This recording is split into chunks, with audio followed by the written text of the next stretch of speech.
मशहूर scientist Stephen Hawking ने विज्ञान क्षेत्र में काफ़ी योगदान दिया है। स्टीफन हॉकिंग का जीवन शुरू से ही काफ़ी कठिनाइयों से भरा हुआ था, लेकिन फिर भी उन्होंने वैज्ञानिक बनने के अपने सपने को पूरा किया और विज्ञान के क्षेत्र में अपना अनगिनत योगदान दिया।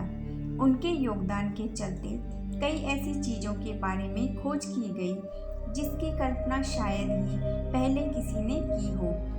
स्टीफन हॉकिंग का जन्म इंग्लैंड देश में सन 1942 में हुआ था। जिस वक्त हॉकिंग का जन्म हुआ था उस वक्त दुनिया में द्वितीय विश्व युद्ध चल रहा था। स्टीफन हॉकिंग के माता और पिता का घर नॉर्थ लंदन में हुआ करता था, लेकिन इस युद्ध के कारण उन्हें अपना घर बदलना पड़ा और वो लंदन की एक सुरक्षित जगह पर आकर रहने लगे। स्टीफन के पिता एक चिकित्सा शोधकर्ता के रूप में कार्य करते थे जिनका नाम फ्रैंक था।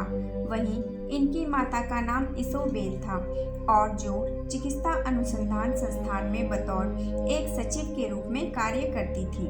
हॉकिंग के माता पिता की मुलाकात चिकित्सा अनुसंधान संस्थान में कार्य करने के दौरान ही हुई थी, जिसके बाद इन्होंने शादी कर ली थी और इनके कुल 4 बच्चे थे जिनका नाम स्टीफन, फिलिपा, मैरी और एडवर्ड था।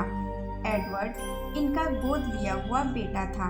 स्टीफन जब 8 वर्ष के थे तब उनके परिवार वाले सेंट अल्बान में आकर रहने लगे और यहाँ के ही एक स्कूल में स्टीफन का दाखिला करवा दिया गया।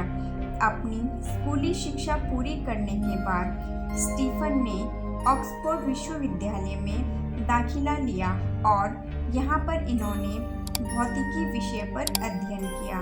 जिस वक्त इन्होंने इस विद्यालय में दाखिला लिया था उस वक्त इनकी आयु महज 17 वर्ष की थी।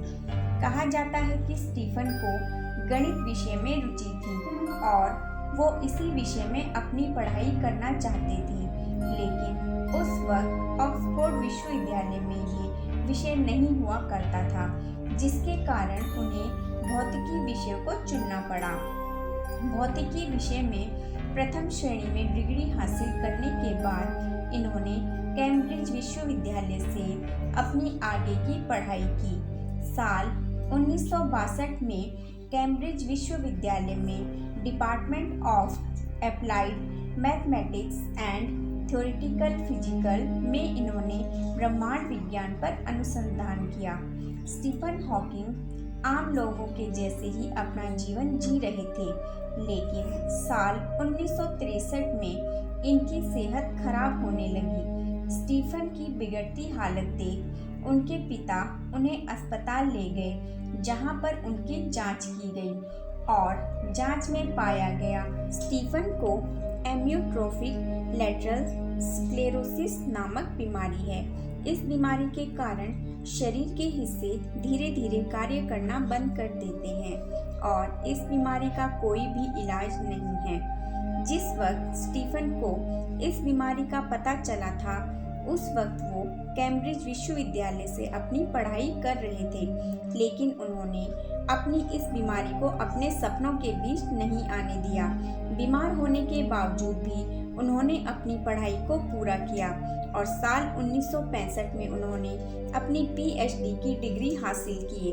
पीएचडी में इनके थीसिस का शीर्षक प्रॉपर्टीज ऑफ एक्सपांडिंग यूनिवर्स था।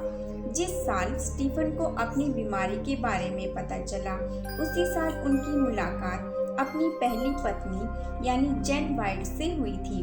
हॉकिंस के इस बुरे वक्त में जैन ने उनका साथ दिया और साल 1965 में इन्होंने शादी कर ली। जैन और हॉकिंग के कुल 3 बच्चे थे और इनके नाम रॉबर्ट, लूसी और तिमोथियस है।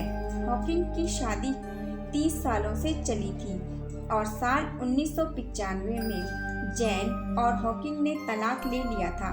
तलाक लेने के बाद हॉकिंग ने एलेन मैसेन से विवाह कर लिया था और साल 1995 में हुई ये शादी साल 2016 तक ही चली थी।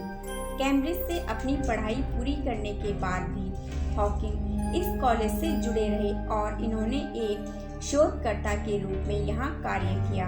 इन्होंने साल 1972 में DMTP में बतौर एक सहायक शोधकर्ता अपनी सेवाएं दी और इसी दौरान इन्होंने अपनी पहली एकेडमिक पुस्तक the law scale structure of space time लिखी थी। यहाँ पर कुछ समय तक कार्य करने के बाद साल 1974 में इन्हें रॉयल सोसाइटी में शामिल किया गया, जिसके बाद इन्होंने 1975 में DAMTP में बतौर गुरुत्वाकर्षण भौतिकी रीडर के तौर पर भी कार्य किया और साल 1977 में गुरुत्वाकर्षण भौतिकी के प्रोफेसर के रूप में भी यहाँ पर अपनी सेवाएं दी। वहीं इनके कार्य को देखते हुए साल 1979 में इन्हें कैम्ब्रिज के गणित में लुकासियन प्रोफेसर नियुक्त किया गया था, जो कि दुनिया में सबसे प्रसिद्ध एकेडमिक पद है और इस पद पर इन्होंने साल 2006 तक कार्य किया। साल 2014 में इन पर एक मूवी बनाई गई जिसका नाम द थ्योरी ऑफ एवरीथिंग है। इस फिल्म में उनकी जिंदगी के संघर्ष को दिखाया गया था और बताया गया था कि किस तरह इन्होंने अपने सपनों को पूरा किया था। हॉकिंग लंबे समय से बीमार चल रहे थे। एमियोट्रोफिक लैटरल स्क्लेरोसिस बीमारी के कारण इन्होंने अपने जीवन के लगभग 53 साल व्हील चेयर पर बिताए हैं। वहीं 14 मार्च को इस महान वैज्ञानिक ने अपनी अंतिम सांस इंग्लैंड में ली है और इस दुनिया से विदाई ले ली, लेकिन वैज्ञानिक में इनके द्वारा किए गए योगदानों को कभी भी भुलाया नहीं जा सकेगा।